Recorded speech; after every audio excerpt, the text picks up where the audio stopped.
Okay.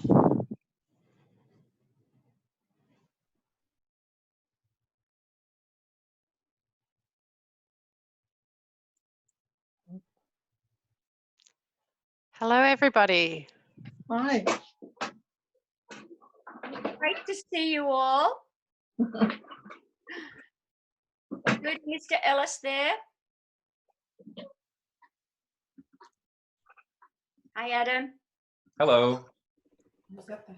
I hope you'll see that we're using some of your strategies, Adam, to get through this technological hurdle tonight. For Good. the rest of you, Adam Weiss is on the call and he coached some of us about how we should do this. I hope I've got the lighting right, Adam. It looks much better than before. Yes, definitely. Yeah, that's great. Hi, Jazz. No. Okay. You should change your name, Jazz. Oh, I did the other day, but it looks like it doesn't stay. Yeah, that's what I discovered too. Hi, Nevis.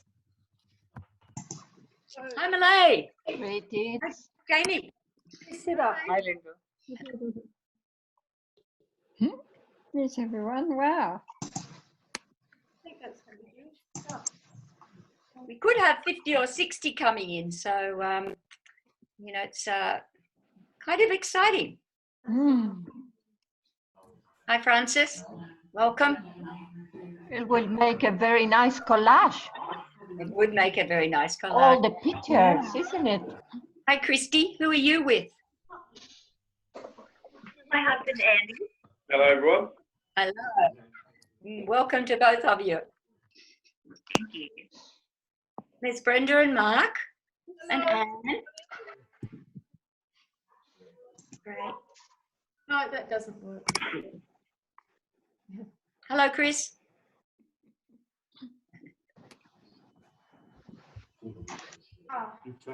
I just. Hello. We've Gosh, got this is Bubosh, but exciting. Bubosh is just a picture at this stage. Sorry, I'm trying to get my camera working, so hopefully I'll have it. Yeah, don't worry about that. Chris is just a picture at this stage. Oh, Clint is just a picture at this stage too, but that's no worries. We'll hear your voice at some stage, I hope. Okay, thank you.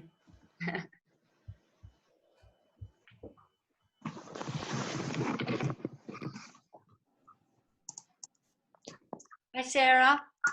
Hi. I can see some other names there, like, is it Shana and Jess? And is it Mace? Carly? It's meant to be May, but for some reason Zoom just doesn't record it properly. Oh. Is it your birthday today, May? Happy 1st of May. Thank you. No, it's not though. My birthday's in March. Oh, there you go. Right.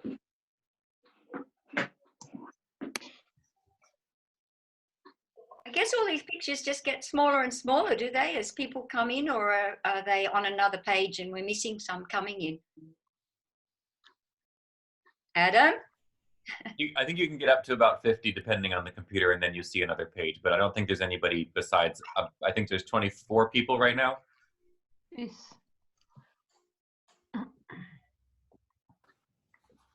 Oh, yes. Participants. Yeah, 25. Uh-huh. Great.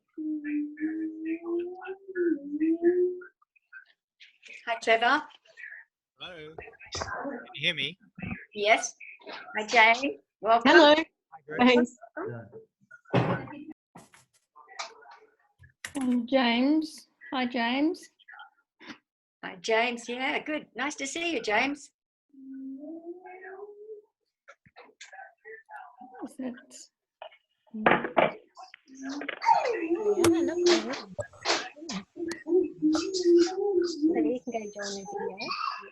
Hi, Lisa. Welcome. Hello, it's Lisa and Rosanna. We're trying to do both here because it's a learning experience, but I think if I mute mine, it won't cause a sound problem. Is that right? I can hear something from behind somebody. Yeah, one of I'll you has mute to turn myself off. and let Rosanna try and do this. Yeah. Okay. One of you has Welcome, to. Rosanna. Thanks for your perseverance, Rosanna, in so many ways. You've been persevering for a lot of things. Thank you.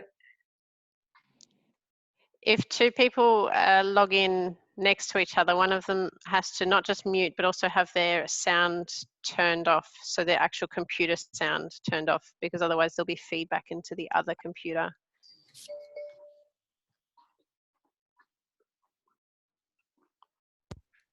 Yeah.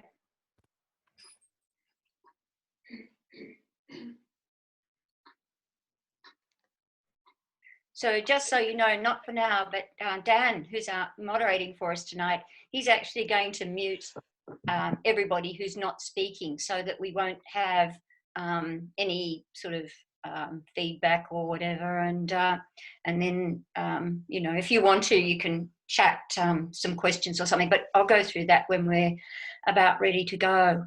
Yeah, and hi there. And that's just because I realized with Zoom, even if a background noise, it sort of zooms the camera to different people, even if there's a noise in the background. But that's just for that we're trying to mute it to make it, you know, nice for everyone.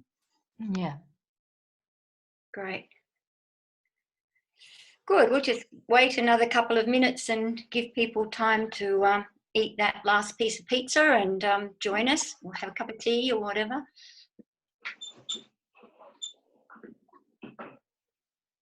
Annalise, welcome.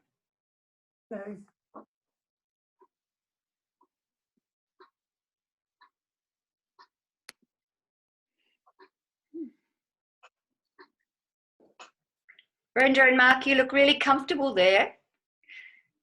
You look as though you could have your feet up and really relaxed. And we're having Swiss chard. Swiss chard. Very nice. Hi, Rosanna. Hello, how are you? I'm good. Thanks for persevering with the technology. Well, thank you for saying so. And I couldn't have done it without some help from Lisa. Good on you, Lisa. We've lost the picture, but we can see it on here. Yeah. We'll see it on here. I don't think you found the picture. You can watch them on there every 7 years. I hold it or Camera's showing them you. oh, You're here in the it meeting. might be better if I put it over my shoulder. That's you. Yeah. Oh, yes, so it is. So if I don't want to be in the picture, I have to move that way. We can turn your camera off if you want the camera. No, it doesn't matter. They might as well see. We're not muted yet, though. See what we look like. So we better work out how to mute ourselves.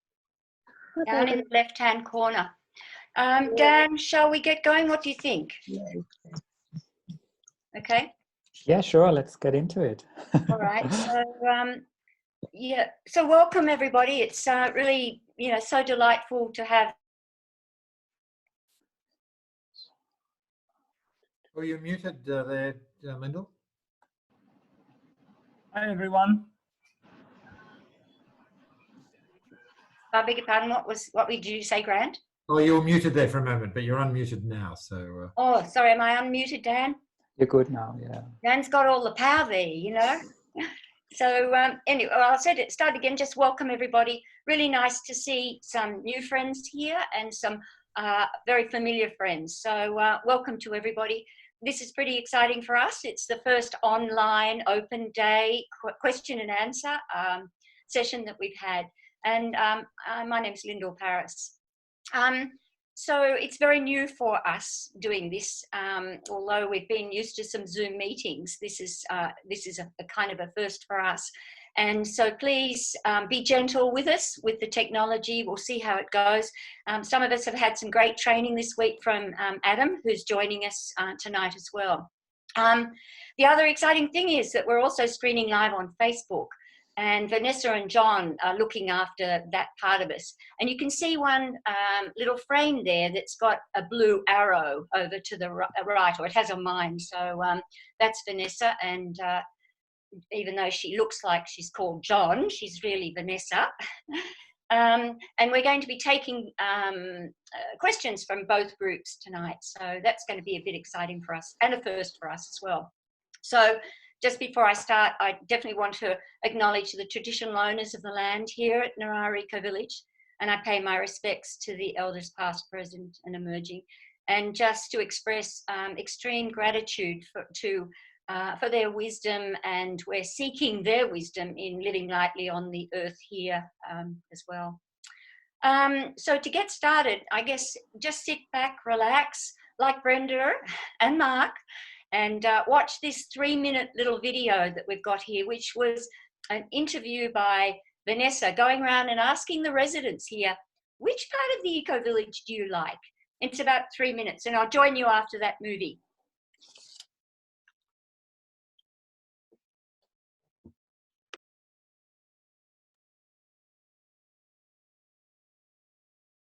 Welcome to Narara Eco Village. I'm really excited to be with you guys today, showing you some of the most special and treasured places around the Eco Village.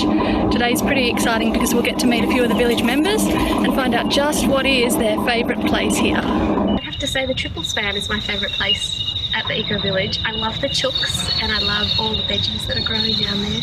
And I love spending time down there with, you know, people digging in the dirt. It just feels so wholesome and community-minded. Oh, the Arboretum walk.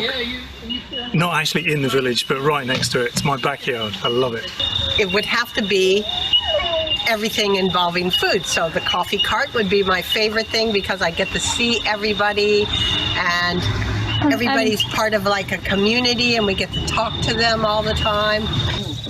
The gully, Heritage Gully. Oh. It's beautiful down there. I think it's probably the dam. Oh. Yeah, because it's beautiful. The place is beautiful. The Heritage Gully is a favourite place of many of our Eco Village members, and it's a great place to come in summer when it's really hot. Yeah. Where was your favourite place in the Eco Village? The beehives. All right, I have two favourite places. One is just here in the Scribbly Gum Patch, which is gorgeous. And the other one's down over the bridge and into the rural blocks.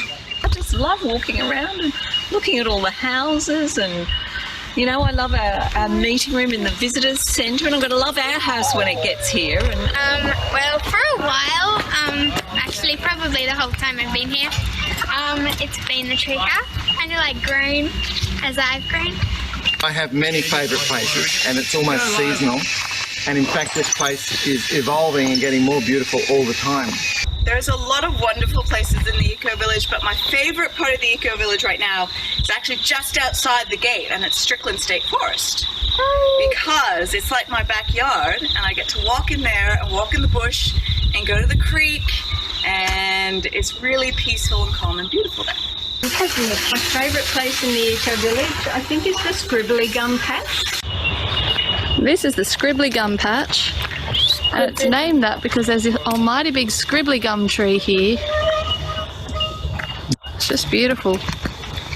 We love coming here, don't we? I hate coming. Love coming. Where is your favourite place in the Eco Village is at the moment is my veggie garden. Yes. I think my favourite place in the Eco Village would be the tree house in the playground. My favourite place in the Eco Village is at the dam, because I am trying to organise that one day we might be able to swim in the dam. Ah, well, you know, my favourite part's a new part. I've just joined the Triple Span Chook group, and I'm loving like having to get up early because I'm not a morning person, and catching the dawn and going down there when the chooks are so excited to get out and feed them. Thanks for joining us on this latest look around the village. Today we've been exploring some of our favourite places. Bye-bye. Oh, did you love that? Yeah, that's right. You can nod. Oh, I did. Or Adam might be smart enough to give a thumbs up or something. 9-second thumbs up, Adam, is that right? All right, well, fantastic. So let's move on. Welcome back. And if anybody else has joined us, please welcome to you too. I hope some of you have actually seen the other 10-minute tour that we did. We filmed a sort of a talk tour so that some of you who haven't been here before could get that experience and that. And also, I hope some of you have had a chance to, read some of our frequently asked questions, which are on the website. A bit of housekeeping, first of all. This is the first time I've ever done some housekeeping where I don't have to tell you where the toilet is. So hopefully you know that, So we'll be recording this session, or we are recording this session. And to make sure the sound is good, Dan, our moderator, is muting us at the host level, which is, I hope you're all fine with. If you're Zooming tonight, please post your questions through the chat icon down there on the bottom right of your screen. And also Dan will monitor the questions, and he'll pick up the questions for a bit of variety, and also to give the 3 panel members a bit of variety there too. And occasionally he'll switch over to Vanessa, and she can be she is monitoring the line of the Facebook followers. So we'll get some questions from that side too. So before we actually just start our Q&A, I just wanted to sort of give you a little bit of background on the Eco-Village and where we're up to now. It's such a perfect time for you to be hearing about us. So kind of rejoice, you people that are hearing about us for the first time. The first development of first stage development of 60 lots is sold out now. And honestly, the houses are just mushroom up everywhere. There's somebody on the call and I watch his house sort of growing up, nearly every day. It's really fantastic from my desk here. There are about 170 people now, from the ages of 8 through to about 80, and including about 50 children under the age of about 15. So a pretty good number now. We've got teams working on all aspects of the project, as you can imagine, and the food production group has been hugely activated by the coronavirus, the start of the coronavirus. The stage 2 development application has actually gone into Central Coast Council, which we're pretty excited about, and we're expecting that go ahead pretty soon. I think we got 2 minor objections, I think, from the neighbours, which we can deal with pretty quickly. So if you get under 6, I think things go forward pretty easily. So that's looking very fine at this stage. Already we've got 22 on the waiting list for our stage 2 who have actually put in some money and signed up to build a home in the Eco-Village in stage 2. The exciting thing about that, of course, is that we've managed to avoid banks with this whole project by people paying forward their purchase, and also with some private loans. So that's something we're very, very proud of too, because, most of us don't like banks. Do you like banks? Anyone here like banks? We did have a banker who was the chair of our board, so we had to be very careful, but thank goodness he's left NAB now, so we don't have to worry about that anymore. This is a very small project in the scheme of things, and it's quite amazing in so many respects. Our lovely project director, who actually is not with us tonight. We have Grant, one of our board members, instead of John. He's unwell tonight, but he says, tell people we're selling community, and later on we'll throw a house in, which is kind of a nice way to look at it. I bet there are not many developers that are saying that out there in the other world. So stage 1 and 2 are our major offerings. People wonder, is there going to be stage 3 and 4 and 5? But generally stage 1 and 2 are our main offerings. And so because of your timing here today, you don't have to go through that fear of missing out, because here we are moving straight into stage 2. Your timing's magnificent. So I guess now I'd like to introduce you to our 3 panel members who will be answering your questions that you might have tonight. Our first one is Grant. Would you like to wave, Grant? There you go. It's Grant. He's one of our board members, and he's heavily involved in the development of our stage 2. So perfect to answer those questions tonight. And Deb Moore, who's about to wave as well. Deb is our numbers whiz, and she's just absolutely indispensable, and she is an accountant and helps with many aspects of the financial part of the project. And Tanya, who I hope will also give us a wave. Tanya Brockmeyer co-leads our community circle, and also she's part of the parents group, which has been set up, purposefully to support and nurture different family matters and things. So this should be a great question and answer session, and I'd ask any Nararians that are also here tonight if they would sort of just take notes or whatever on any aspects of questions that are asked that they think are gold nuggets, because that's amazing for us to get that feedback. And that actually informs the direction of our project going forward. So Dan, are we ready to dive into the first questions? Or would anyone like to chat a question to sort of get us started?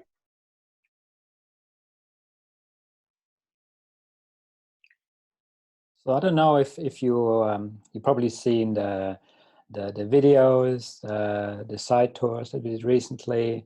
You've seen maybe the FAQs, any sort of things. So I don't know if anything, you know, crossed your mind, or anything didn't make sense maybe, or just wanted to know a little bit more about. So if there's anything, you can just type it in this little group chat here. I don't know if you can see that on your screen. There's the chat function if you press that. So yeah, here we go from Christy. She's asking, how many lots are available in stage 2? Good question.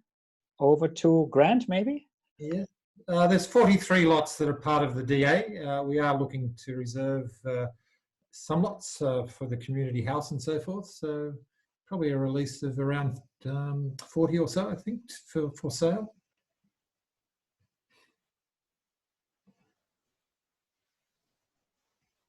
I'm asking Vanessa briefly. We're on Facebook Live as well. There might be some questions coming in. If Vanessa, you want to put a question up? Yeah, that's great. Thanks, Dan. I've got our first question here is, how long is the train ride to Sydney? So I've been commuting to Sydney a few times, and there's about a 20-25 minute walk to the station, or it's much faster by electronic scooter or skateboard, as some people know. And once you're on the train at Narara, you can get onto a semi-fast train. You know, it's Sydney Rail after all, and it's probably to Central Station about an hour and a half, roughly. Thank you. Let's see. There's a very, very good and frequent question is from Wendy. Are there any restrictions to animals? Are dogs allowed? Question mark. Who wants to take that one? That might be for Tanya, maybe in community. To do so, Jazz, you had your hand up.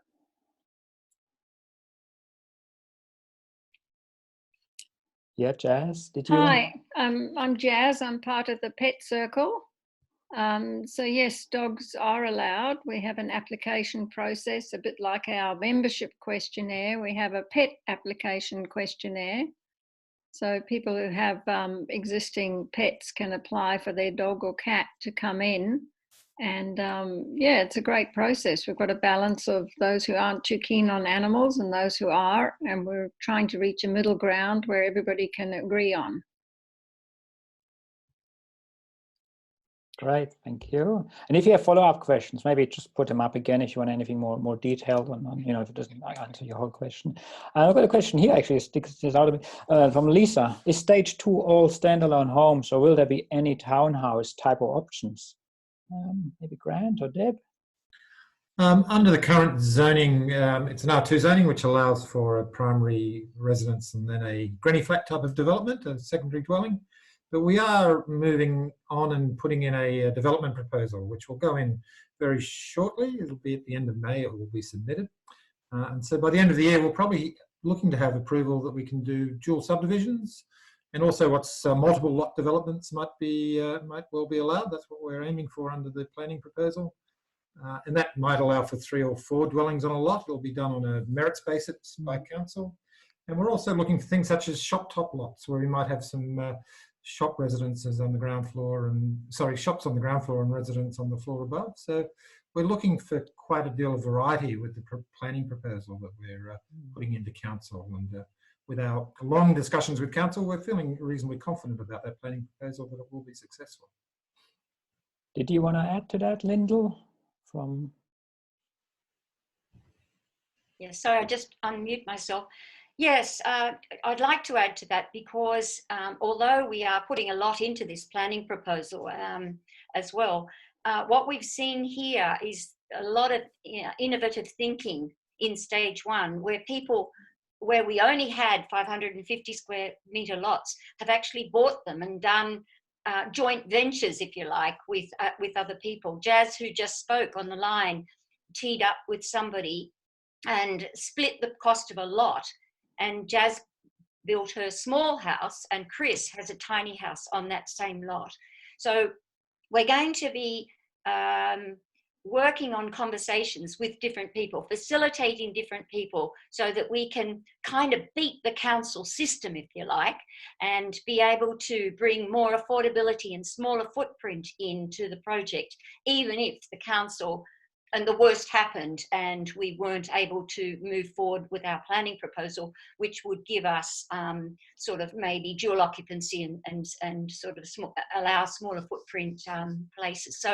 So we want to make sure that any one of you who are interested in doing something like that, keep talking to us, because we've found that in stage 1, we didn't plan for this at all, but it just organically happened. And the organic nature of it makes us know that we can do this again in stage 2 and get some smaller footprint stuff happening and much more affordability happening. So stay tuned, please.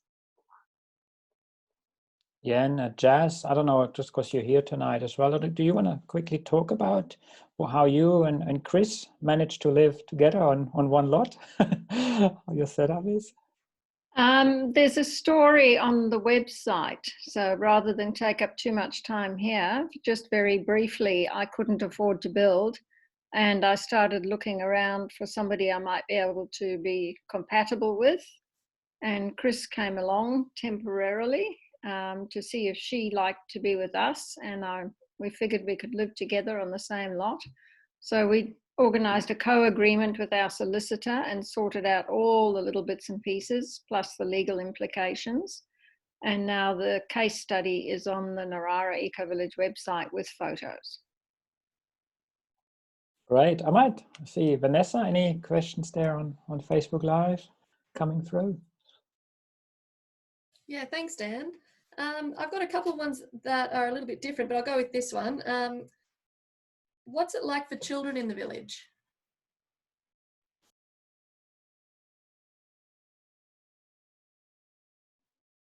Yeah, there might be maybe Tanya, if you want to talk a bit about that. Lots of children around for sure.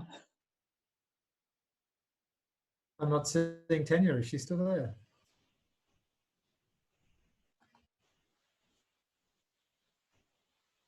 Let me jump in, and if you see Tanya, she can take over. So as a parent of 2 kids, I can tell you what it's like for my kids in the village. They love it. They love the extended backyard, and as a parent, I love the safety of the extended backyard.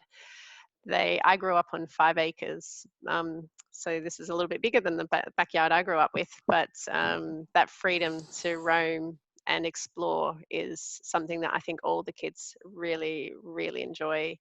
And yeah, just the friends everywhere around the village. So in a way, there's new challenges as a parent. For example, if we were talking, particularly pre-coronavirus times, we were talking about, well, you know, how do we get the kids to come home again when it's dinner, when they're off running around and enjoying themselves on such a large area of land. So the kids really love it. And another really special piece that I guess was somewhat unexpected, maybe I just didn't put my mind to it, was all the aunts and uncles, all the village aunties and uncles that they have. So there's so many awesome role models, and I can think of a couple in particular who my kids have taken so fondly to, and they see them in the garden and they say, what are you doing? And they want to know the story, and they want to help out. So there's a lot of beautiful interactions, not only with the other children in the village, but also with the other adults.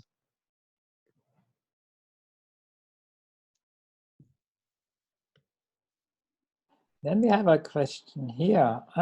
Yeah, I guess that's a really good question, and where everything is based on is from Lubos. Can you explain the co-op membership? Do you need to pay it up front? That might be me again. Oh, yeah. I'll try and share them around.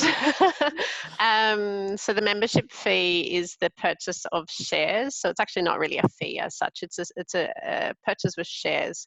It's like if you buy shares in, I don't know, Telstra, it's sort of the same idea.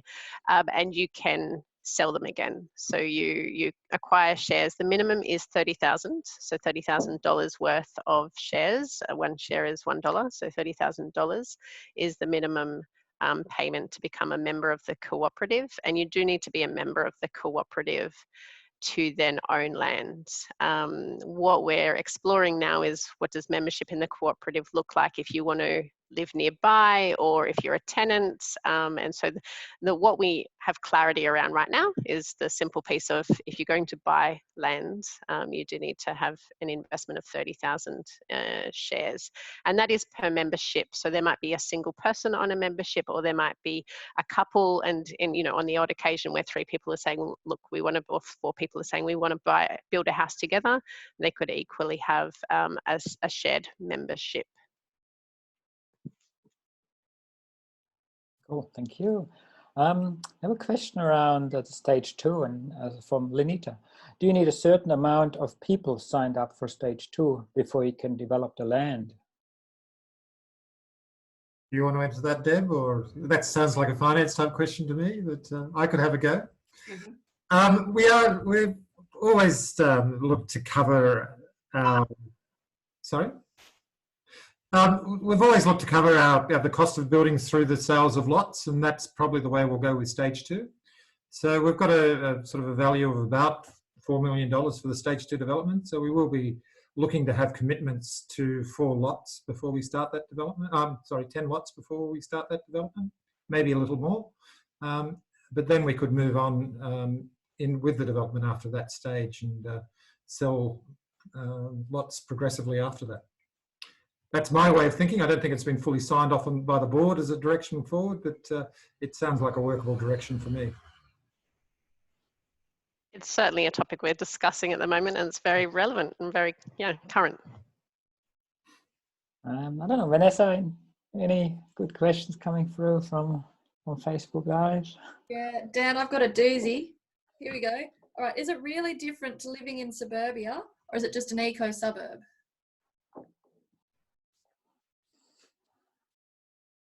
It's really different than living in suburbia, and it's an eco suburb. That's important, both of them. It works really well both ways. It's a very special place to live, I must say. I mean, I've found since we've moved here, and we haven't quite built our house yet, but we're living on site. It's quite different to living in a normal suburb, and partly with kids, from what I discussed previously. And also from other aspects. So like, I don't have to own my own wheelbarrow. If I want to do a little bit of gardening, we share things like that.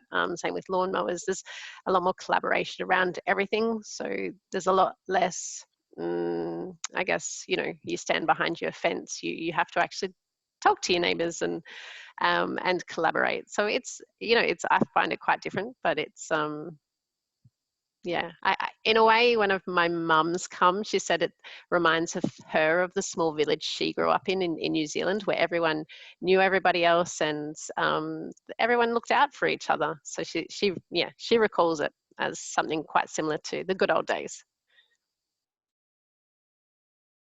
And we are living locally, 8 minutes away, and have yet to start building in stage 1.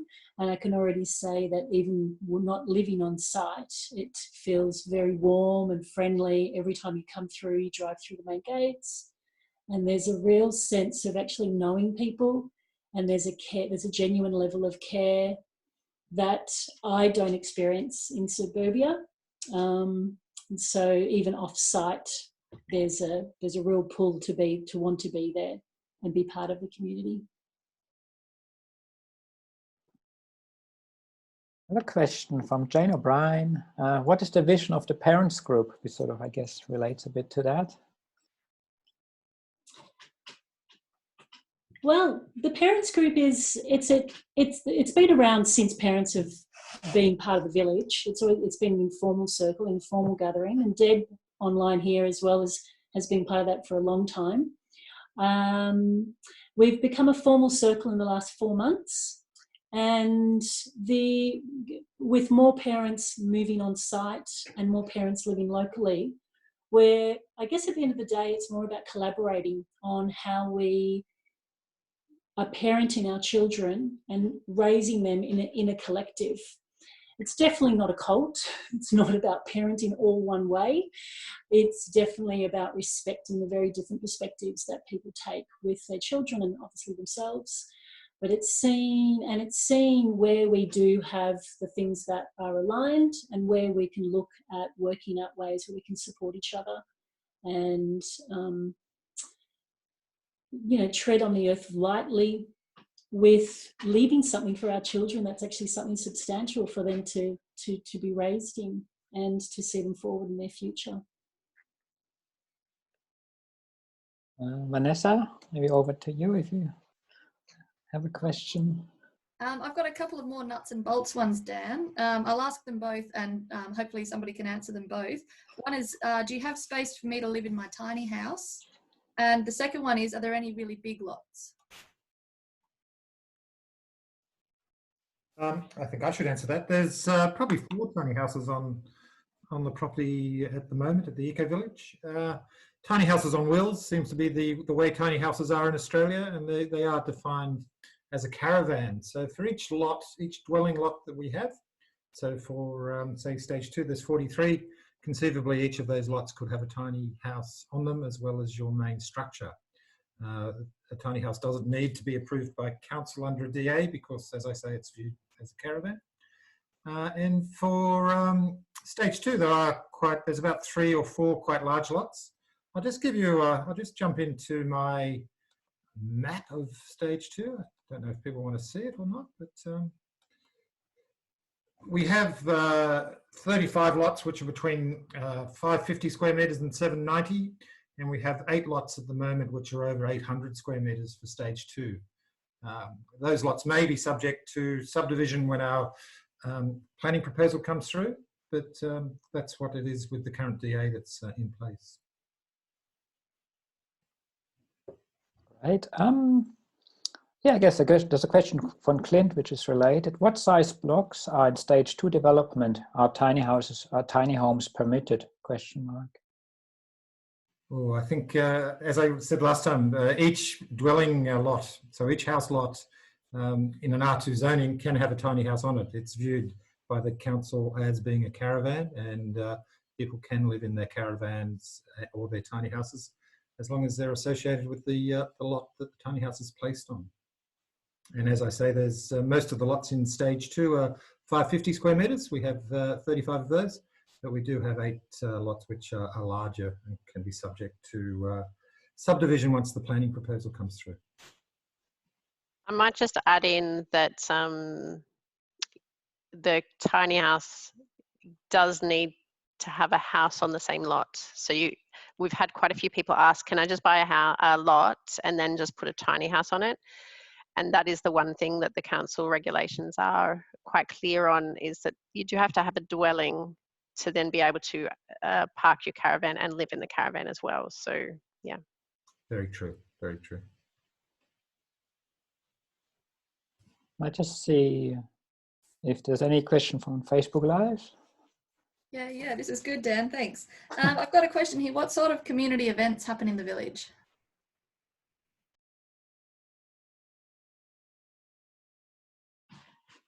Hi. We have seasonal gatherings where we celebrate our 4 seasons. Obviously, that's currently being put on, all our social events are on hold, but usually we have parent circles where we come together and have socials with the other parents and the kids. We have a women's full moon singing circle. We have a men's group on a weekly basis. We have tons of working bees, which are largely also social. I might ask some other Namarians to help me in here, because if anyone can think of anything else. There's community dinners. We just get together, whether it's a monthly or bi-monthly, just for the fun of it. Often potluck, you know, bring something and share around, and we all get to have like a great taster of various people's cookings. And we obviously things like members meetings, so members get together and discuss things that are relevant. And socially, there's all sorts of other happenings. So between people's birthdays and other things to celebrate, there's always something going on outside of COVID-19 time. We also have one hell of a Christmas party and end of calendar year party. Yeah. Can I jump in here too, Tanya? Yes. Can you explain about the school holidays calendar? Thank you, Vanessa. The fabulous Vanessa has been the coordinator of our school holidays program for a while, and she whips up a fantastic school holidays program for the kids, which allows the kids to explore new activities and develop new skills. We have things like woodwork, bike riding with a bit of a slant towards mountain bike riding. We have a couple of holidays ago, one of the fathers, who's a keen mountain bike rider, actually had an activity where the kids built some bike ramps out of some upcycled material that was found on site. We do some eco dyeing with fabric, with all materials found on site, and some beautiful nature found in Strickland State Forest. So we have the kids have even made their own Narara Eco Village clothing range. We have natural beauty product workshops for the kids, and these are all volunteer-based activities. Our older members of the village volunteer their time during the holidays and share their skills with the kids. So it's a lovely intergenerational activity, which always carries on months down the track. You'll always have the kids going back up to the elder who they spent some time with and reconnecting in later on a completely different date. And there's always a nice form of affection between them. What else is there? There's the other thing that it does provide, as you would probably expect parents, is that it also gives parents who some time either to go and do their paid work while the school holidays are on, or actually just gives them time out to have a breather. There's often other parents around, so they can have a chat, and they can also join in the activities that they wish to, if the kids are quite young, or if the kids are old enough to be left there with the supervising adults, the kids are left there. It's a definite highlight of my Narara Eco Village annual calendar. I'll tell you that as a parent. And just one other little sweet story from last night. One elder, about the same age as me, male, came and said that he had been drilling some holes with Vanessa's family, I think, and there was a little girl called Meadow, and she was having trouble holding the drill because it was so heavy. So another one, I think one of yours, Vanessa, was holding the drill, and she would just press the button.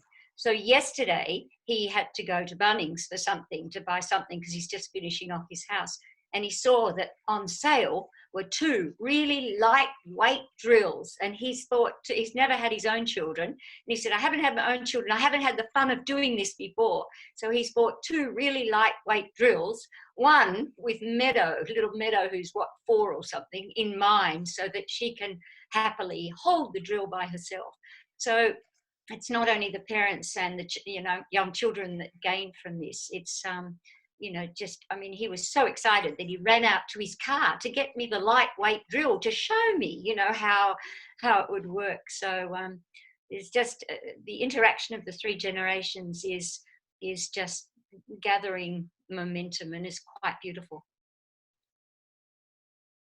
How about a question? Yeah, I guess it's from people really timely. It's from Adam and Sierra. Can you tell us about how the pandemic has impacted the finances of the whole project, and if the timelines have changed? Guess that'll me. That's you, Deb, I think. It's the keyword, finances. Thankfully, the pandemic hasn't impacted the village in any significant way at this point in time. Now, I'm not going to be, you know, completely naive and say, you know, we're immune to it. Not, of course not. We're, you know, all of our members are, you know, still part of the normal economy. And so while the economy goes through some sort of a challenging time, then so do our members, and that can then have an impact on us. But from our particular standpoint right now, we are quite protected, partly because we don't rely on banks. So that is a huge thing that's a bonus to us through these tough times. And yeah, so partly because I guess we're, you know, what we actually stand for is not necessarily, we're not a tourist destination. So we're not relying, like potentially other places, on the regular income from people visiting us, which is a huge thing that a lot of people are suffering. So there's not a lot of change to our world, except for the course that we can't get you guys all to come and gather with us on site. But that's not, from a financial perspective, a really big challenge for us at this point in time. And coming to the timelines question, we are certainly monitoring, you know, what does this look like over the next year or so as we progress with stage 2. At this point in time, we're making certainly no choice to slow stage 2 down. We really want to get stage 2 going. We've got people who've been waiting for it for quite a while. As we said, we've got 22 members on the stage 2 waiting list. So, you know, so long as it continues well, we will certainly push forward, and it shouldn't impact timeframes at this point in time. Thankfully, obviously, the construction industry hasn't been impacted by any restrictions. Can I just say that the Stage 2 Project Control Group met today with our project manager, and Joel's advising very much that the civil contractors that are out there in New South Wales at the moment are very keen to tender on jobs, and we should see some very competitive prices coming through for when we tender our work. So while the pandemic is certainly challenging for us, it does promote some opportunities for us as well. So. Yeah, we have a question from Lenita, completely different. I really want to swim in the dam. It's my husband that has written some of those. I guess the question is it possible, will it be possible to swim in the dam? We do have a dam, swimming in the dam project group that is looking at how we get good, safe access down to the dam. And we're reviewing that with a group to see how it is. It is certainly our intention that we swim in the dam, but it's one step at a time to get down there. I think hopefully we'll all be in the water sometime soon. I might go over to Vanessa, see any Yeah, great. question. I've got a coronavirus question here as well. I've got, how are you guys managing with COVID-19? I've been to an open day and everyone seems so close. Kids were playing everywhere.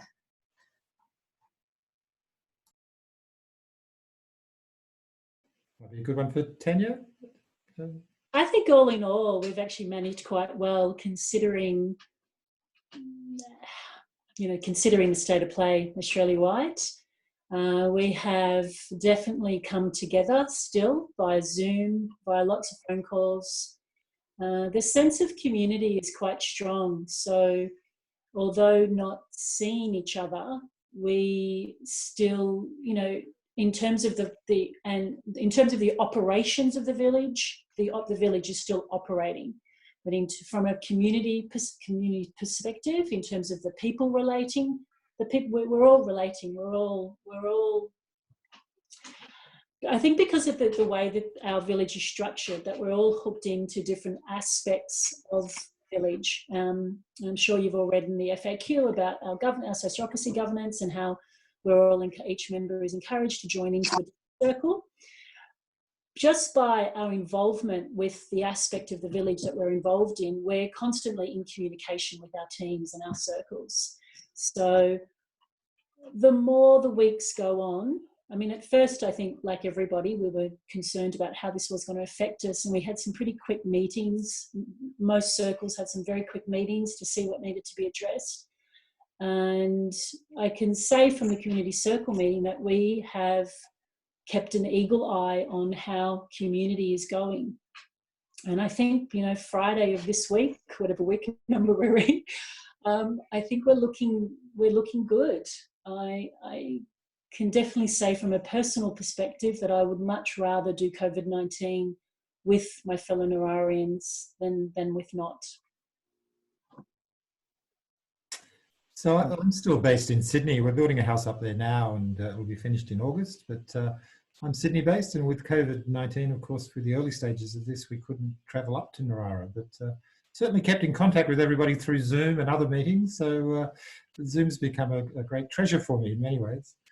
And over the period of COVID, I've been up there, I guess, 3 times, and just getting up there so infrequently, because I used to be up there three nights a week or so, and I'm only getting up there once a week now. But those trips to Narara are quite special. It's a lovely place to be, and people are so inviting when you're there. So I do welcome those trips, and hopefully it won't stay at such a rare event as COVID-19 works its way out of our lives in due course.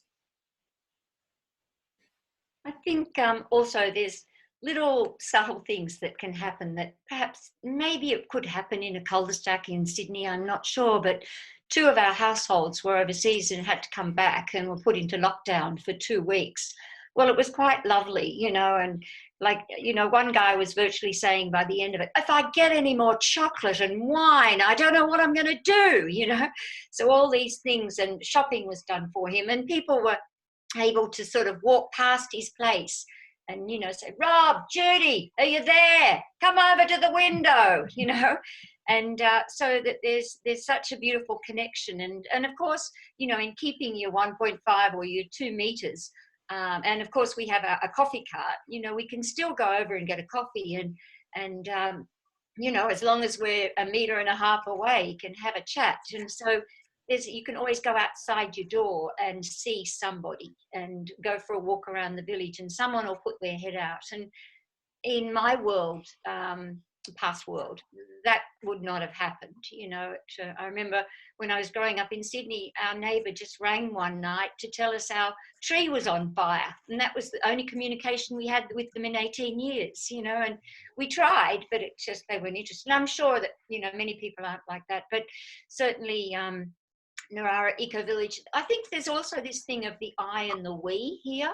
So we still have our own domains, and we can sort of hide under the doona or hide in our house or be in our world if we want to be.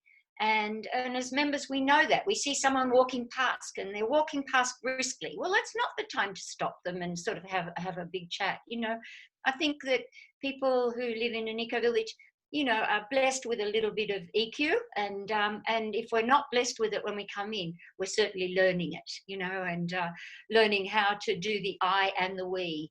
And the I and the we is a nice balance here. You know, you've got both, and yeah, and the virus has sort of helped us, you know, see that, I suppose, and establish sort of a few other little things along the way and learnings along the way.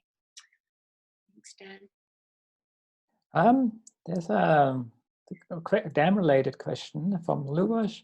He's asking, please explain the dam. Are there restrictions on its use? Is the water actually protected to keep it from contamination? He's asking. It's a fresh stream. It's quite a high quality water stream that we have, the water in the dam that we have. Certainly, if the question's aimed at how do we use the dam, we have done some assessments of how to manage the water and the number of people that could swim in it and not have any negative impact. It's quite important to the way that we assess the use of the dam.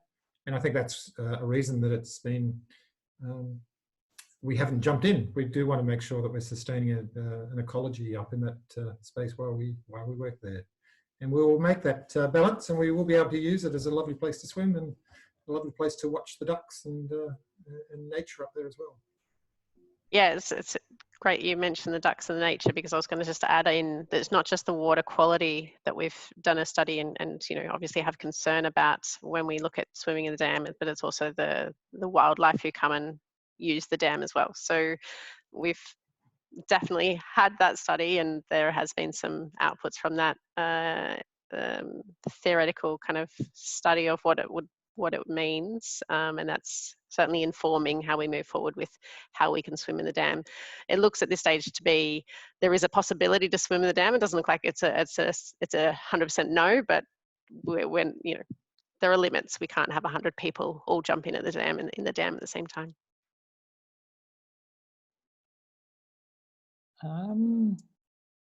Matsi, Vanessa, do you want to ask a good question?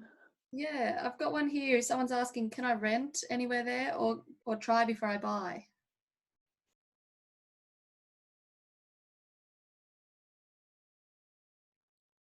Do you want to answer that, Lyndall? I mean, certainly rental's possible. There's no restrictions on that. Yeah, I mean, rental is definitely possible.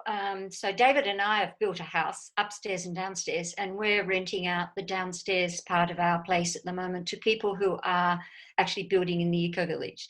So they're building just a couple of house blocks up. So they're quite excited to sort of be able to live on site and watch their house grow every day. So those sort of things will be available. But of course, we've only got maybe 15, 16 houses or whatever the number is on site at the moment.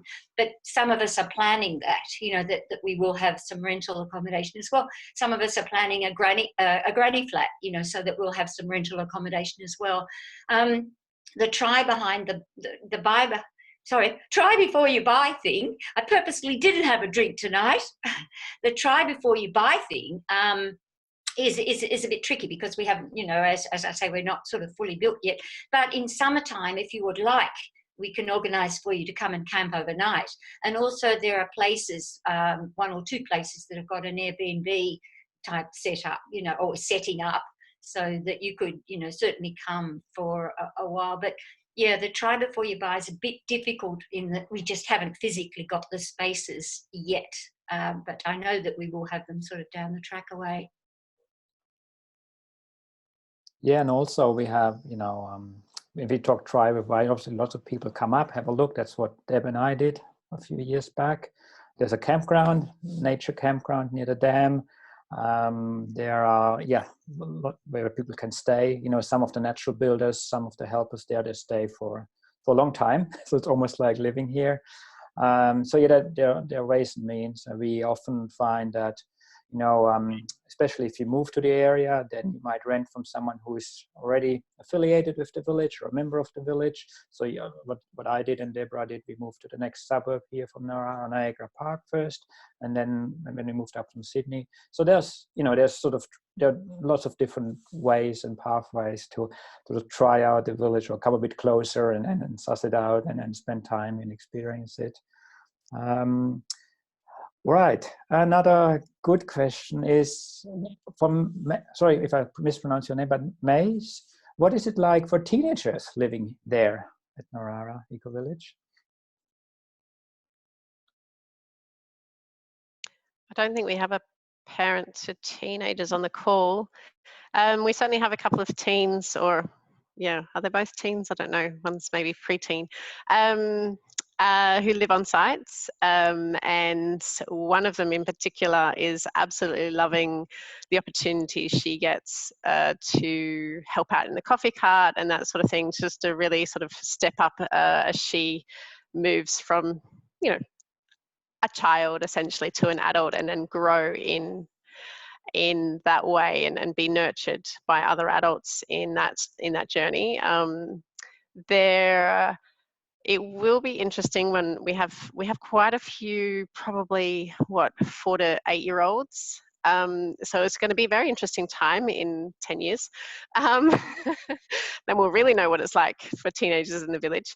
But in the meantime, we don't have a lot of teenagers. We've certainly got rooms that we know would become great teenage hubs, and shared facilities such as pool tables, ping pong tables. We're looking at how do we facilitate the teens having spaces that they can kind of own and create.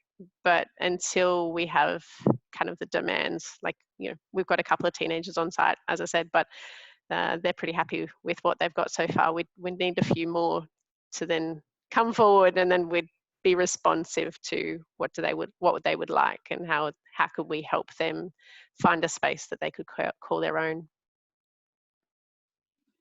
And following on from what from Deb, we've got 2 incoming families. They're just families that have just recently become members who have 3 teenagers between them. So we're really keen for them to start their build, and then when they move in, and then we'll, like as Deb said, work with them and collaborate with them and see what the teenagers need. I would just like to add one thing as well. Today, we were really excited.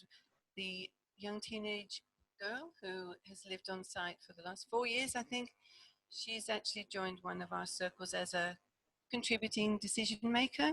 And just seeing her in that group today was absolutely, it was so rewarding and exciting to see a young person fully involved in our little belonging circle. And for me, that is everything. And the success of our village really will depend on how we help our young people enter adulthood, in my opinion. And that was so encouraging. And I think within the next year, certainly I can think of probably at least 4 teenagers who will be perhaps joining the community. And I think that we've got great ones to lead them. Great, thank you. See, Vanessa, got good questions for us. All right. Dan, I've got someone asking here, what are the requirements for building? Do you have to build with natural materials? That might be one for you, John. Mr. Ellis. Yeah, hi everyone. John Ellis. I'm part of what is called the Building Review Panel, which manages our building standards. So we do establish a set of standards that we want every owner to reach, but they're primarily around sustainability and ensuring that you've got a well-designed house that is cool in summer and warm in winter. But we have a huge variety of different building techniques, everything from straw rails and mud brick, hempcrete, through to more traditional building techniques using, just lightweight frames and concrete slabs. So really it's up to you to decide what style of house suits you. There's no standard around style, if you like. It's more just around the comfort of living and, using passive solar design principles. Thank you. Yeah. Question from Clint here. I know there are community facilities. Can you please outline what these facilities are and if there are other facilities planned as part of stage 2?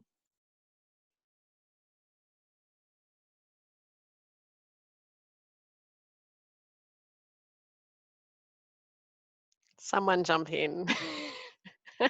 Grant, do you want to talk to maybe the stage 2 piece?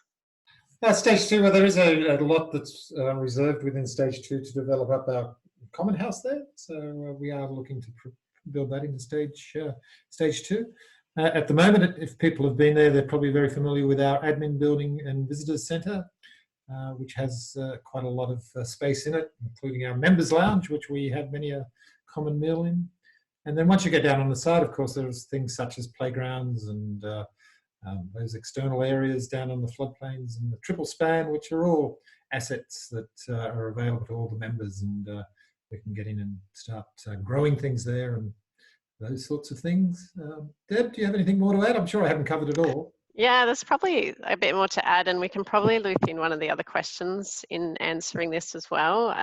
So, we've got what we call Farm Square. There's a few facilities there, like, what do you call it? Like the pits, or I don't know what it's called, where you drive over and you can stand underneath and, have a look at what's going on in your car. Mm-hmm. And there's a number of other facilities that we share. So a big machinery shed, we have some machinery in there, tractors, ride-on lawnmowers, we have all sorts of things. And they're all owned by the cooperative. So in terms of commonly owned assets and spaces, I think the majority of the buildings have Grant outlined already, and there's a number of assets. The other one is in stage 1, we've put one lot aside. It happens to be lot 14, and that's where we planning to build a common house as well. And I don't know, maybe we need to explain what does a common house do, or what's its function a little bit more, but really it's some of the larger buildings like the visitor centre and the admin building are going to be frequent and much more by visitors, outside folk, and a common house is really about nurturing the people who want to be sort of at home, but it's an extension of your home. So we might be bringing together various members, and there might be, you know, like the homework club after school there, or that might be where we have smaller gatherings where, you know, maybe each of our kitchens is not massive, we can't invite 10 people over, but we can use the space in the common house to have a large meal, and that might be with other people in the village, or it might also be with extended you know, friends and family who live outside the village. So it's really just it's an enabler to individually live fairly lightly and in a smaller space, because you have this opportunity to extend as you need to into another space that is shared with all of your neighbours. And we do expect to have a few common houses on site. So there's the two we've spoken about, one in stage 1 and one in stage 2, and there's a part of the land in the middle, so what we call the admin space, that's quite a vast building with multiple sections to it, so that it's likely that the part of that would also be a common house, if you like, or offer that function. So some of the other functions is, you know, maybe it would also have a commercial sized washing machine, for example. So, you know, when you want to wash the doonas or the blankets and whatnot. So there's a number of other things that we've kind of been dreaming about, and how it all might work together. And the other question that I thought we could link into that is, somebody did want to understand a little bit around the costs of the cooperative and what they cover, as well as the costs of the community association. So it's a really interesting question, and without getting into too much detail, but if you think about all these assets that we own cooperatively, that we share, essentially the costs are covering the co-ownership of those assets. So the running costs, maintenance costs, even things like we still need to pay council rates for the land that we own cooperatively. So there's a number of costs that are related to what we own jointly.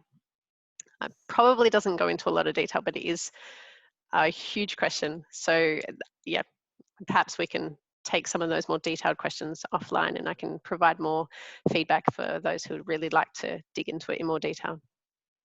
And I'd just like to add something, if I may. I also am an accountant, so but I'll just talk on the revenue side of things now. So Deb's talked about the costs involved in the co-op with levies, and also with the community association and that. But the great thing about this project is that we have such potential on the income earning side of things. And so I suppose, and to blow our own trumpet as well, the amount of members, 170 members, you know, let's say 120 adults or something, the number of creative and intelligent people is quite extraordinary. I'd like to think that it's higher than out there in the other part of the world or whatever. But if you could hear the number of possibilities of projects to go forward to make money for this community, it's just quite extraordinary. Now, if we go ahead with that, and why wouldn't we? You know, we have all these common assets that we can leverage. Why wouldn't we go ahead that? And the money that we make, it will be up to the community, especially for the use of community assets, to decide how we actually, as a community, spend that money.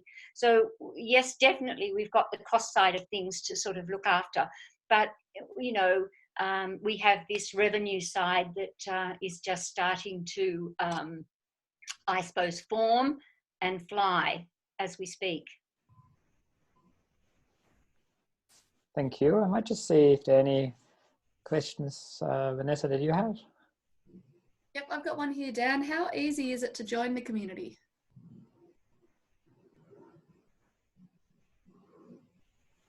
Did you want me to talk to that, the membership process? Yep. There's a 10-step process, but most of it is allowing opportunities for people to come and get to know us. through the open days, through the community dinners, the campfire evenings. So we try to provide lots of opportunities where you can come along and meet the members. And we found that was the most important thing. How comfortable do you feel with us? So you go through that process of coming along and meeting us, and then looking into the legal documents. We provide our community management statement, how we live, what we aim to live by, and then disclosure statement. And once you've read those and come along a few times, you might feel more inclined to move along to the next step. And we're open for questions to be asked all the time. So Deb answers a lot of the finance questions, and the belonging group provides many of the opportunities to come along and get to know the people. So that's a brief outline. Does Lyndall want to add to that, or Deb? Just in terms of from the belonging perspective as well, what we've done recently is invited people to come and watch how we make decisions in our meetings, and I think that's been quite significant because it's a very complex interweaving of different needs in the community, and so there's a few people I recognise from photographs on my screen who've been as what we describe as fish bowlers to actually observe our meetings, and the feedback from that's been as helpful for us as I think that the process has been for them, because they can often say, oh, that's similar, or it's very different from the kind of decision-making experiences that they've had before, and that's often something really, really important for people to know more about. So thank you, Jazz, for all of that as well. It's very helpful. I think also the project is not trying to be a sect or even approach anything like a sect. And so we do embrace diversity. You know, I mean, although, you know, meeting up with somebody that doesn't have the same view as us can be very uncomfortable. Well, at Narara, we're up for that. And although at times, you know, it is uncomfortable, we're not trying to keep people out who aren't like us. So basically it is self-selection that comes, and mostly the people who have selected, you know, it's been a long, long time now since people have jumped in. You know, people have been on this journey since back in 2006, and of course started to pay us money in 2013. So people have been on this journey a long time, and some people have left us on the, you know, over the years. But it's interesting that the number are not that great that have left us. You know, when you think of the number of years that we've actually been, you know, been going. So it's, you know, it is a fairly mainstream project with quite a twist, but it is a mainstream project, and you're not going to find too many people here that are totally weird. You know, I mean, I know I say this, but in all the time that I've been involved, which has been a long time now, I've probably met maybe 3 real nutters, you know? I mean, that's incredible. I mean, I don't know if we've got one here on the screen. I can't tell by the look, but it is incredible that this project, the self-selection of people, is quite incredible. I don't understand why that is, but that's the way it is.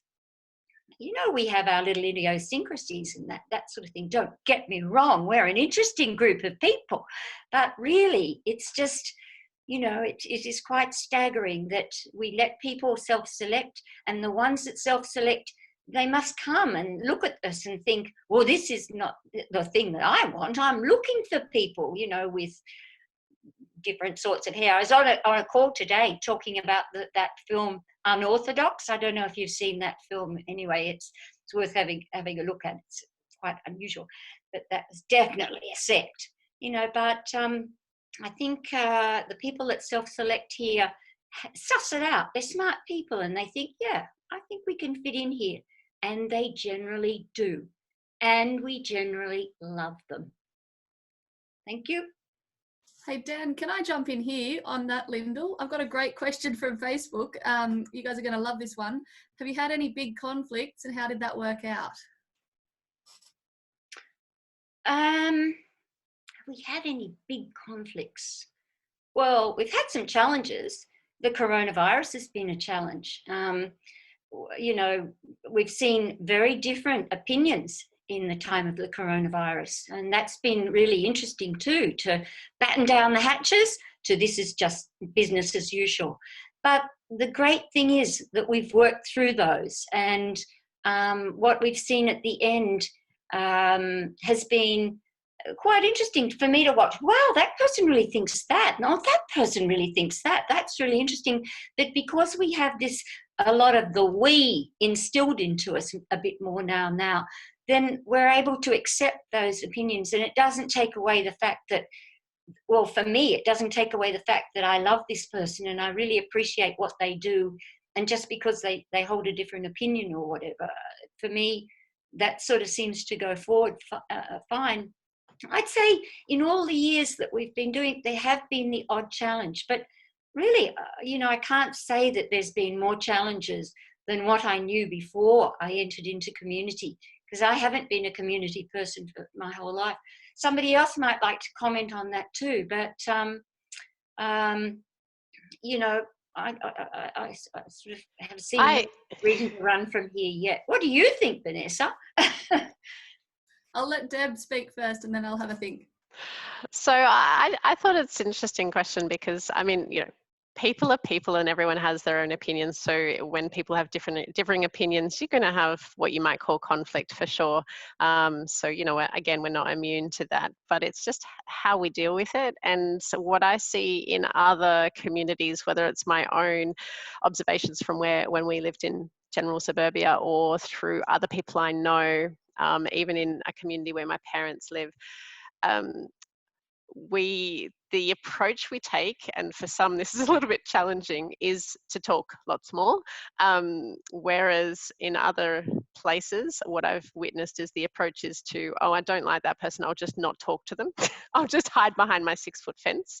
And that is sort of the conflict resolution strategy. And obviously it's not resolving any conflict. Whereas here, you know, at first it might feel a little bit, in a way, unusual or challenging if you're not somebody who's used to this, but it's you're encouraged to talk through how you're feeling about something, what you know, what the needs were, whatever it might be, and hear the other person as well, and through that mostly we get through conflict, I think, in a really beautiful way.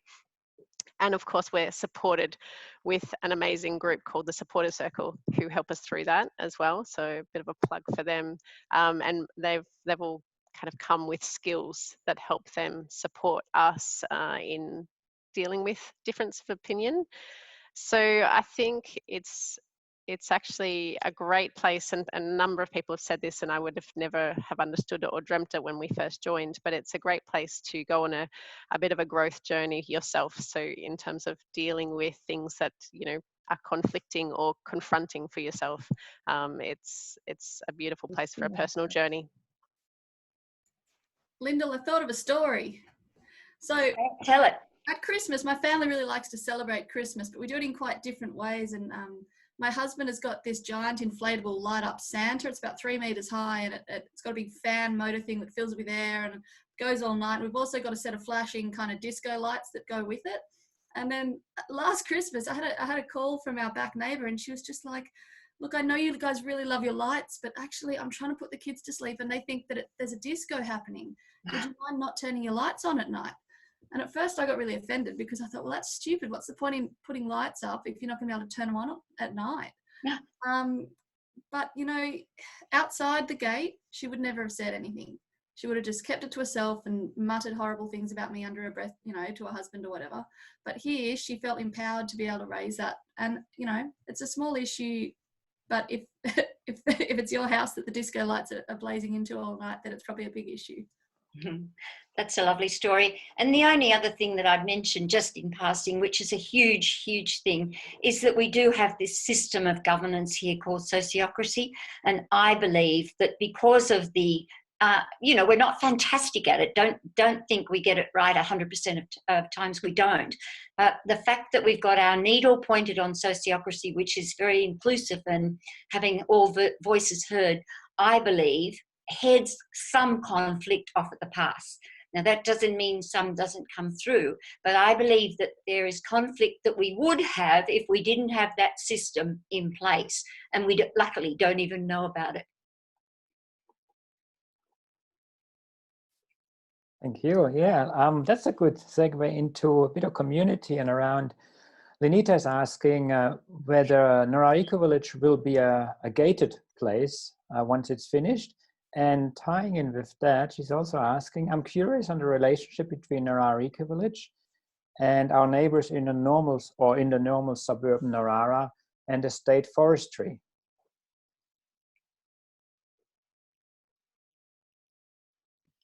I can talk to a couple of those.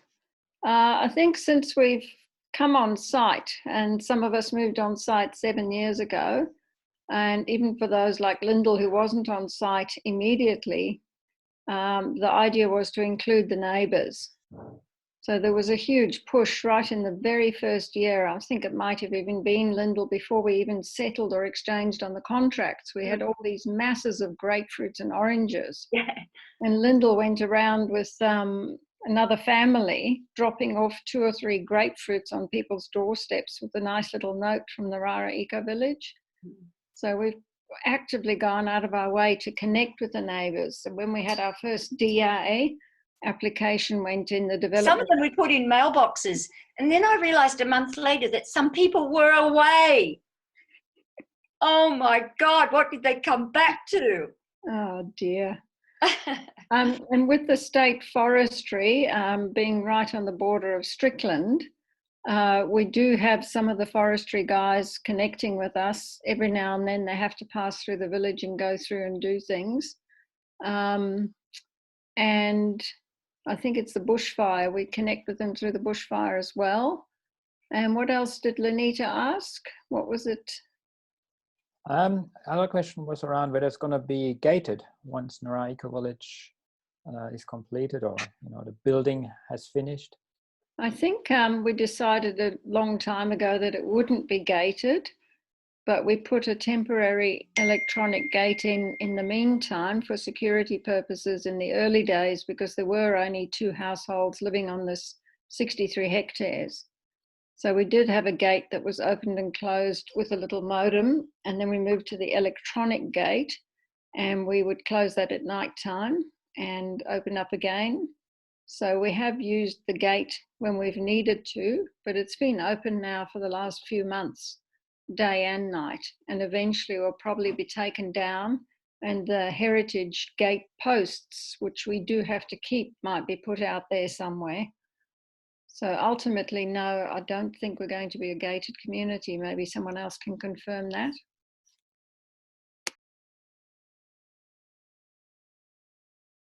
I think that's right. We actually have a group at the moment who is looking at replacing this kind of construction gate that we have, and looking actually how that, obviously quite important space there as you come into the village, going to look like. And there's going to be a heritage post that when Narara Eco Village was the Horticultural Institute for New South Wales government back in the days included. So they're working on exactly what landscaping, everything going to look like at the moment without a gate.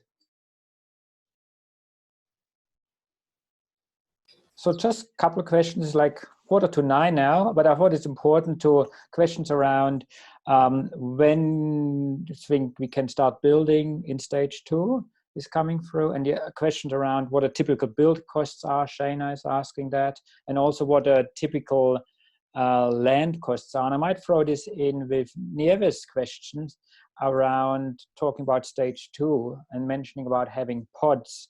What does this entail? If maybe someone can talk about, the block sizes, how people can develop blocks together, how that might work, and obviously cost as well of the block and the kind of houses that might be there. Is that one for you, Grant, or shall I jump in? I think you should, Deb. It's not determined yet what the blocks costs are going to be, but you can give some background on that, I think. Yeah, so I mean, let's just say from an accounting perspective or from a tax perspective, it's very important that we sell lots to ourselves at market. If we sell below market, then it's yeah, it's not. It's a bit dodge from a tax perspective. So we do need to do it at market value. So we've already had an early valuation of the stage 2 land. It's not cut and carved yet, so it was just an early valuation, and that was done last year. So how has the property market moved since then? Well, at the moment, not significantly, but in another 6 months, who knows? Big question. I guess what it indicated is that lot prices for a standard 550 square metre lot would be high 300s, maybe pushing to 400,000 roughly. But again, that's just kind of a ballpark number that has been thrown out there, and it's without consideration of what does the lot shape look like and all sorts of things. So I guess it's a good number to put in your mind as a starting point and understand, okay, what might it look like? In terms of pods or ways of living together, there's been a lot of creative thinking, as Lyndall spoke about, and some of that's on our websites. Some of that's being developed or discussed even further with a specific group who are looking at people or supporting people who would like to live in a sort of a more affordable or a lighter footprint manner, and there's many ideas, and we've also attended some of the seminars with some other people looking at what's the term, Grant? Community housing. Or yeah, exactly. Land trust as well, community land trust type of systems. And so getting lots of ideas on ways to do that, and some of the larger lots in stage 2 would be perfect to pull together a few households into one house. And there's been all sorts of creative thinking even around, like, you know, what you can build a regular McMansion, as I would call it, that you find plenty of it within Sydney, where, you know, each house has its own ensuite, and, you know, possibly, you know, you're basically sharing a large kitchen together. So there's lots of ways of doing that. And so, yeah, we'd love to help members find ways of finding the right sized place for them. And it doesn't need to be that they use the whole 550 square metre lot. And another thing that's been interesting is some people have wanted, and in stage 2, they've wanted to have, you know, their own backyard, and they wanted a 550 square metre lot because they're avid gardeners. And we've had a couple of them actually decide to downsize to a small unit with a really, really tiny backyard, because they've gone, oh, actually, I've just realised I don't need my own backyard. I've got this massive community backyard to do all the gardening I would love to do. So, you know, so that size of land that you own for yourself has certainly got a different spin on it within the Narara Eco Village. I'm sure there's elements of those questions that I've missed, Dan. Yeah, I was going to say, look, if you're really, really pressing as a burning question, maybe if you can just post it again, if that's okay, in the chat, or maybe raise, but that might be the easy, actually post it again, so I won't miss it. I was just going to say, there's one interesting question around, Lubos raised it, and also Lisa Riley, she's asking, please explain the triple span. And Lubos is asking, is there a plan, maybe as part of the community facilities, to have some commercial activity at NEV? I'd only be interested in a simple consulting therapy room. I know there's a coffee cart already. So maybe triple span and commercial activity. Who wants to take that?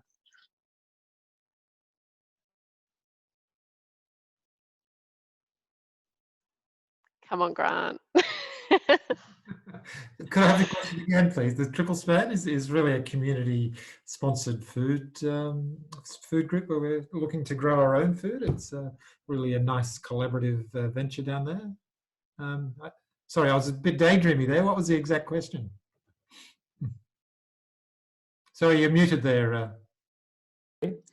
Sorry about that. We talked about a triple span and what is it actually, and then around the commercial activity. They know that we have the coffee cart already, and Lubos is looking at a simple consulting therapy room. I think we have lots of plans for commercial activity. Within the admin building for consulting use, there are some rooms that are used for that purpose by members now. There's a number of sites, assets on site which could be developed over time as consulting rooms.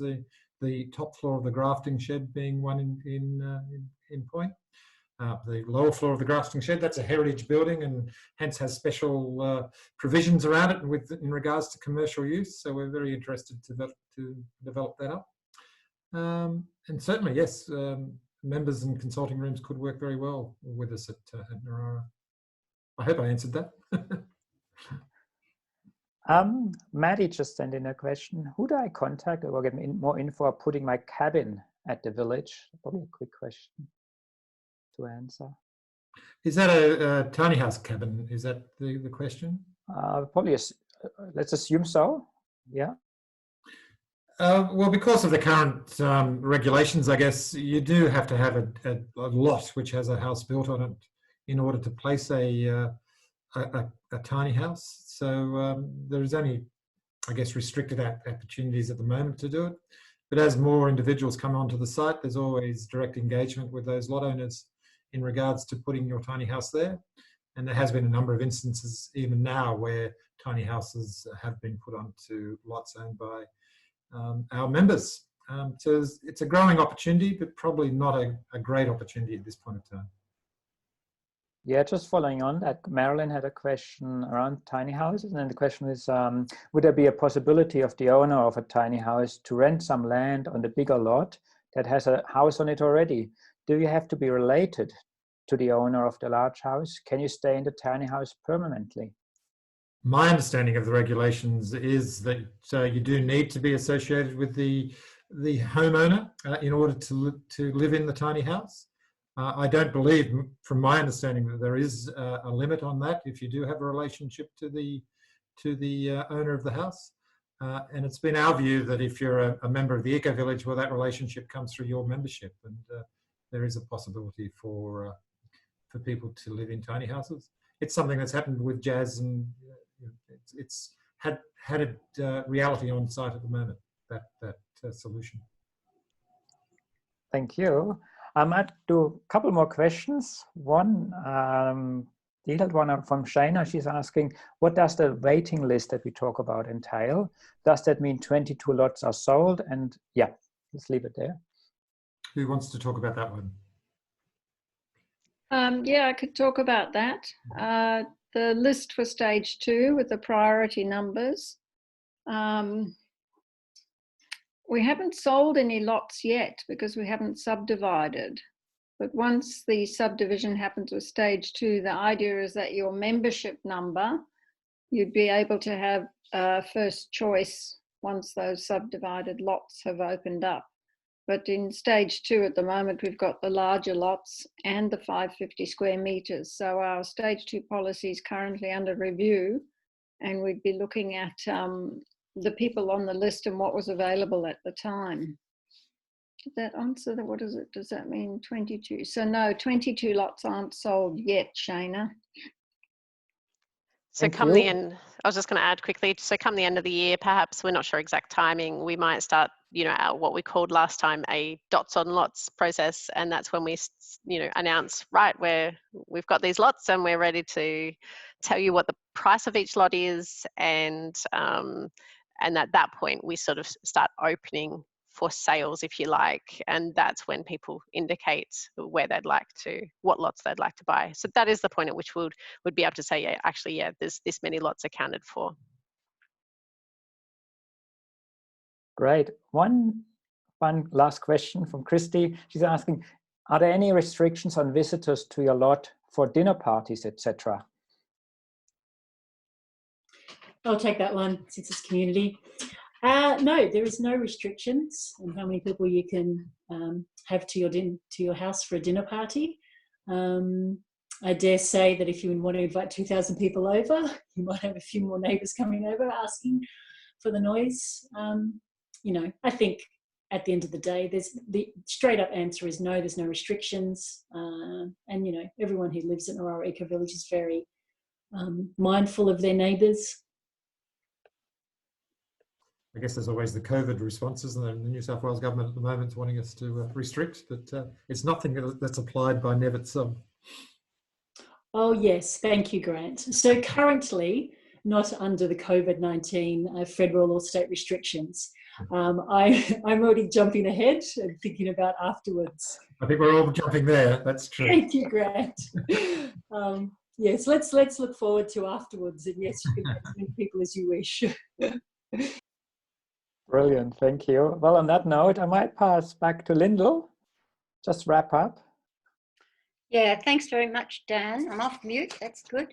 Well, thanks very much for a very rich session. You know, it's wonderful to sort of have your questions, and you know, you can give us some feedback about how you think this worked as well, please. So many of you have given us permission to send you a newsletter, which happens about once a month. So we'll be going ahead sort of and doing that. And also, of course, some of you are much further along the exploration of joining Narara Eco Village and getting involved. And Jazz talked about the steps involved to help you sort of understand a little bit more about us here. So we can certainly help you along that way too. You're so welcome to give Jazz or I a ring anytime. Our phone numbers should be easy to find on the website. And certainly for me, my mouth does way better than my typing fingers. So really happy to have a call with you anytime at all. The other thing is that although we can't invite you as a big group, you know, to our village, and of course this is why we've got the online open days, we'd really like to give, if you like, the opportunity to come and see us, you know, just sort of on a one family or one person or one couple basis. And we're offering 2 days coming up, and I'll tell you those dates, a 1-hour tour of Narara Eco Village. It's by donation to Narara Eco Village of about $50 or something. Or of course, you know, if things aren't sort of too easy for you at the moment, you know, just pay what you can or pay nothing. But bookings will be through, if you want to take advantage of that, just email us at info@nararaecovillage.com, which is, you can find on the website if you forget that email. And the 2 dates that we're offering these kind of one-on-one tours, so you'll have somebody who's been involved in the Eco Village for some time take you around, is on Thursday the 7th of May and Saturday the 9th of May. And we're going to have 6 tours, 10 o'clock, 11 o'clock, 12 o'clock, 1 o'clock, 2 o'clock, 3 o'clock on both those days. So those slots, once they're full, there's 12 slots, and you're sort of welcome to join us then. So I hope you've enjoyed our first evening of this online Q&A session. And, you know, I hope that you found sort of writing out the questions through chat okay, rather than putting hands up. You know, that's an experiment for us too. So you can give us some feedback on how you thought that worked and that. But, you know, I guess in summary, we're definitely open for business at this stage. So I kind of wish you well navigating this current landscape. You know, it's pretty crazy and new for all of us. And, you know, I think we're very lucky here that we have this feeling that we are all in this together, and doing it together is kind of supportive, and even aspects of it have been quite fun. You know, I know that it's not a word you use with the coronavirus. Don't tell anyone we put those words together. But as you know, I think there's been more fun involved in it because we have been part of the Narara Eco Village. So thanks very much for coming. And I guess we say bye for now from Narara Eco Village, and hope that we hear from all of you sometime down the track. Bye-bye. Goodbye. Thanks a lot, Dan. Thanks all. Goodbye. Thanks, Vanessa. Thanks, Deb. Thanks, Grant. Thanks, everybody. Tanya. Thank you, everyone. Good night. Good night. Be well. Good night.